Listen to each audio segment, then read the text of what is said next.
여러분 안녕하세요. 구름이 엄마예요. 또 오랜만에 인사를 드리게 됐네요. 아이랑 또 여기저기 다니고 치료센터도 열심히 데리고 다니고 정말 쉽지 않네요. 오늘의 주제는 구름이가 구름이어서 감사한 점에 대해서 말씀드려 볼까 합니다. 물론 발달장애 아이를 키우는 거는 정말 쉬운 일은 아니죠. 당연히 너무 어렵고 저도 첫 영상에서 말씀드린 것처럼 여러 가지 정신적인 문제도 겪었고요. 지금도 사실 정말 쉽지가 않습니다. 하지만 그럼에도 불구하고 우리 아이가 그냥 보통의 다른 아이들과 달라서 나한테 일어난 좋은 변화는 없을까? 좋은 점이 없을까? 생각해 보면서 한번 쭉 적어보다 보니까 의외로 꽤 많이 있더라고요. 그래서 오늘은 그 중에서 한 대여섯 가지 정도만 추려서 말씀을 드려볼까 합니다.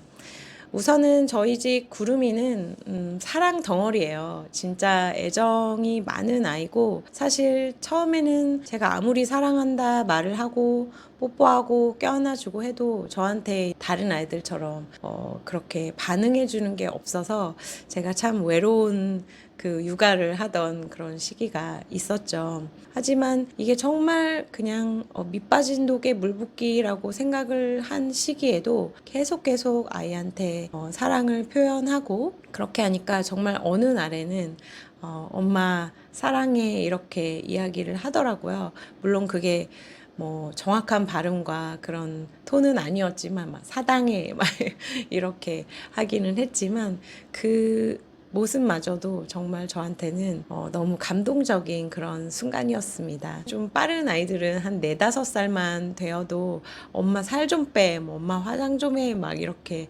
얘기한다고 하는데 저희 집 구름이는 다행히 아직까지는 항상 엄마한테 엄마 예뻐, 엄마 좋아, 뭐 이렇게 해주고요. 어딘가에서 티가 난대요. 집에서 엄마 아빠의 사랑을 정말 듬뿍 넘칠 정도로 받고 자란 아이들은. 그래서 저도 우리 구름이가 다른 사람, 친구든 선생님이든 누군가가 되었든 간에 또 사랑을 나누어 줄 수 있는 그런 사람이 되었으면 좋겠다 이런 생각을 하면서 조금 더 표현하는 연습을 하고 있습니다. 두 번째는 저희 집 구름이 덕분에 누구든 일단 만나면은 인사를 하는 사람이 되었어요. 사실 저도 좀 쑥스러움이 많고 그런 편이어서 특히 뭐 아파트 경비원 아저씨나 청소해 주시는 이모님이나 뭐 택배 삼촌들한테 잘 인사 안 했거든요. 엘리베이터에서 만나도. 근데 우리 구름이랑 다니다 보니까 구름이에게 가르치기 위해서라도 일단은 엄마가 먼저 인사를 해야 되겠다라는 생각이 들어서 일단은 만나면은 안녕하세요. 정말 한 2년은 그냥 저 혼자만 그렇게 떠들고 다녔던 것 같은데 어느 정도 지나니까 같이 하더라고요. 여기서 핵심은 강요하지 않는다인 것 같아요.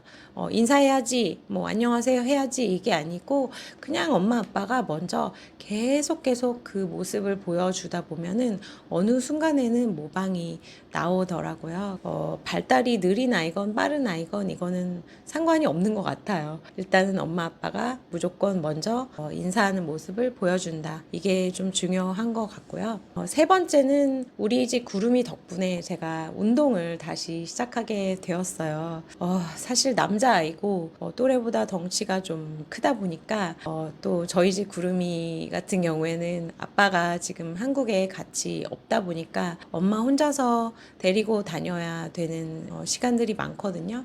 엄마가 이게 그 힘이 없으면 근력이 없으면 아이한테 이렇게 끌려가더라고요. 그래서 이게 내가 힘이 있어야 육아도 하는 거구나 라는 생각이 들어서 거의 한 4년 정도를 못했던 운동을 최근에 다시 시작해서 정말 열심히 하고 있고 정말 하기를 잘했다 싶어요. 저의 정신 건강에 도움이 된 것도 당연하고요.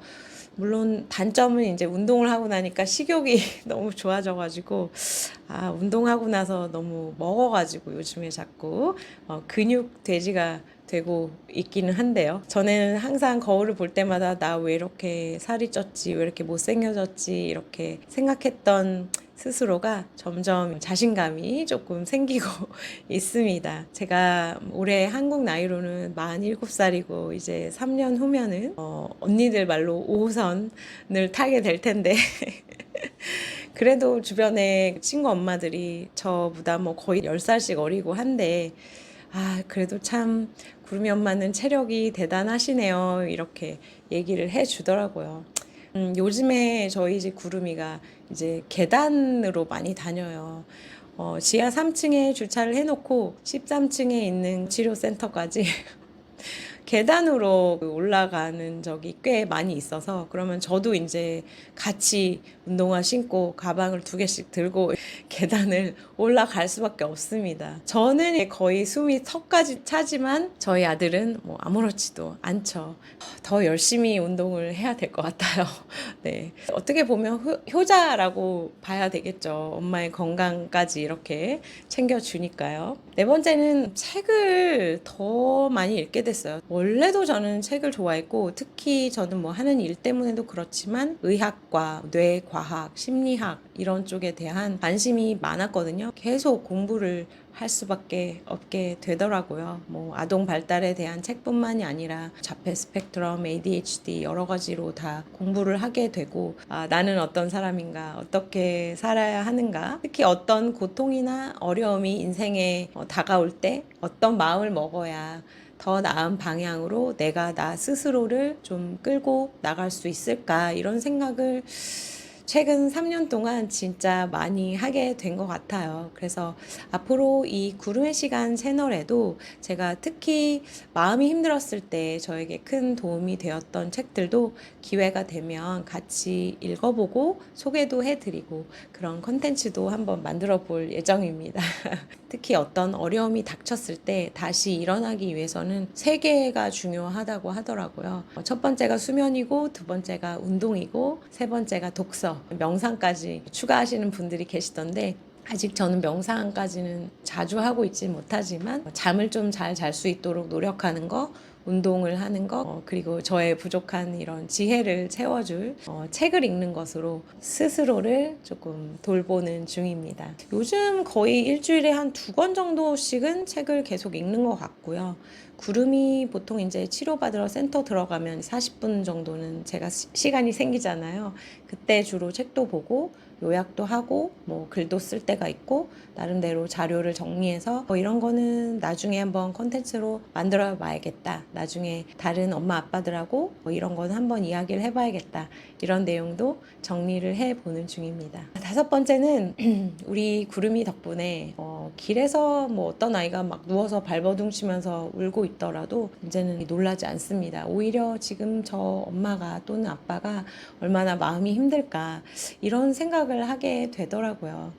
진짜 모든 부모가 다 각자의 어려움 속에서 최선을 다하고 있구나. 사람에 대한 이해심이 좀 넓어졌어요. 만약에 제가 아이를 안 낳았거나 우리 집 구름이가 비교적 조금 키우기 쉬운 아이였다면 제가 이런 생각을 하기가 어려웠겠죠. 우리 구름이가 저에게 와서 사람에 대한 애정과 관심 그리고 이해심을 가르쳐 준 거 이거 하나만큼은 확실한 것 같습니다. 사람이 나이를 먹으면서 성격은 바뀌지 않지만 성품은 바뀐다고 하잖아요. 사실 이렇게 보면은 구름이 덕분에 엄마의 성품도 조금은 바뀌지 않았나 이런 생각을 해봅니다. 그리고 마지막으로 6번째, 오늘 제가 가장 하고 싶었던 이야기 중에 하나인데요. 바로 우리 집 구름이 덕분에 저는 감사할 일이 정말 많이 늘었습니다.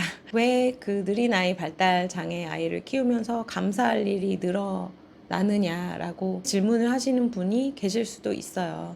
물론 저도 많이 힘들었고 지금도 힘든 시간을 보내고 있는 건 맞는데 이런 것 같아요.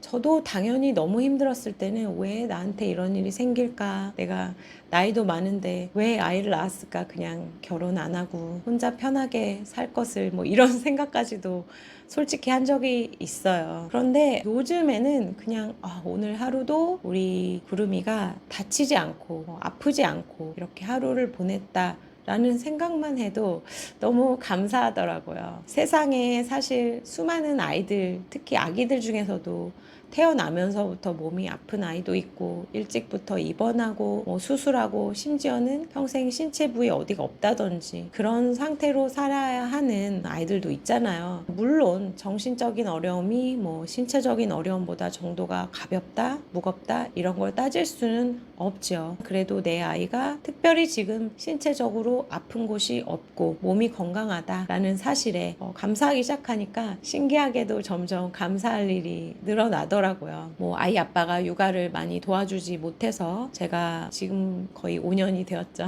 혼자 아이를 한국에서 육아하고 있는 것도 정말 원망스럽고 힘들 때도 많이 있었지만 또 그만큼 저는 이 육아에 어떤 근육이 생긴 거고요. 그리고 남들과 비교할 수 없는 경험을 쌓은 거고 또 아빠는 아빠대로 열심히 돈을 벌고 일을 하면서 1, 2년에 이게 끝날 여정이 아니기 때문에 착착 이렇게 준비를 하고 있는 거니까 아빠가 살아있고 열심히 일을 하고 돈을 벌어서 우리의 미래를 준비하고 있다는 사실 자체에 또 아빠한테도 감사함을 느끼게 되더라고요. 어제까지 못했던 거 또는 이 아이가 이거를 앞으로 살아가면서 평생 동안 못하면 어떡하지 하고 걱정했던 거를 그냥 어느 날 갑자기 할 때가 있어요. 그럴 때는 진짜 아이가 뒤에 날개가 막 갑자기 보여요. 막 천사처럼 보이거든요. 다른 아이들한테는 너무 당연한데 우리 아이한테는 그게 당연하지 않다는 거를 제가 알고 나니까 아이가 얼마나 예쁘고 또 이게 감사한지 몰라요. 응가를 아이가 1년 동안을 팬티 하다가 변기에 앉아서 처음 한 날이 있었는데 이때 저는 정말 너무 기뻐가지고 눈물을 흘렸어요. 세상에 이렇게 귀여움한 이런 생명체가 너무 부족함이 많은 엄마인데 나라는 사람을 그래도 엄마라고 이렇게 목을 껴안고 그 발음도 제대로 안 되는 혀로 엄마 사랑해 막 이렇게 얘기를 해주니 이게 정말 내가 낳은 아이가 맞나 싶을 정도로 너무 아이가 예뻐서 안 믿겨질 때도 있고 이런 생각을 하니까 아이가 말 한마디 한마디 하는 거, 아이의 표정, 또 아이가 나한테 보여주는 몸짓, 행동 하나를 정말 감사하게 생각해야겠다 이런 생각이 들더라고요. 이렇게 다 적어놓고 보니까 제가 엄마로서 구름이를 키운다기보다는 사실 구름이가 엄마를 더 나은 사람으로 키우고 있다라고 해야지 맞는 말이 될 것 같아요. 여러분도 물론 아이 때문에 힘든 순간, 아이가 예뻐 보이지 않는 순간, 심지어 아이가 너무 미워 보이고 이런 순간이 많이 있으시죠. 저도 그래요. 하지만 또 느린 아이를 키우면서 분명히 우리가 배운 점, 느낀 점, 또 엄마로서 아빠로서 그리고 한 인간으로서 성장하게 되는 점이 저는 분명히 있다고 생각합니다. 만약에 여러분이 구름이들을 돌보는 선생님이시라면 또 다른 아이들이 아니라 특별한 아이들이어서 또 특별한 순간들을 많이 경험하고 계실 거예요. 여러분이 느끼시기에 구름이가 구름이어서 감사한 순간, 우리 아이들이 느린 아이여서 감사한 순간이 있다면 언제가 있었는지 한번 적어주시면 감사하겠습니다. 자, 그럼 여러분 오늘도 구름이와 함께 행복하시고요. 저는 다음 영상에서 또 만나 뵐게요. 이거는 쿠키 영상인데요. 지금은 이제 5살, 생일이 지났으니까 6살, 만 나이로는 이제 막 5살이 된 우리 집 구름이가 언젠가는 성장해서 이 영상을 볼 수도 있는 거잖아요. 그래서 여기에다가 한번 남겨볼게요. 울면 안 되니까 씩씩하게 이야기를 해볼게요. 우리 아들 엄마를 키우느라고 정말 고생 많았어. 엄마의 아들이 되어줘서 정말 고마워. 엄마가 많이 많이 사랑해. 안녕, 이따가 만나.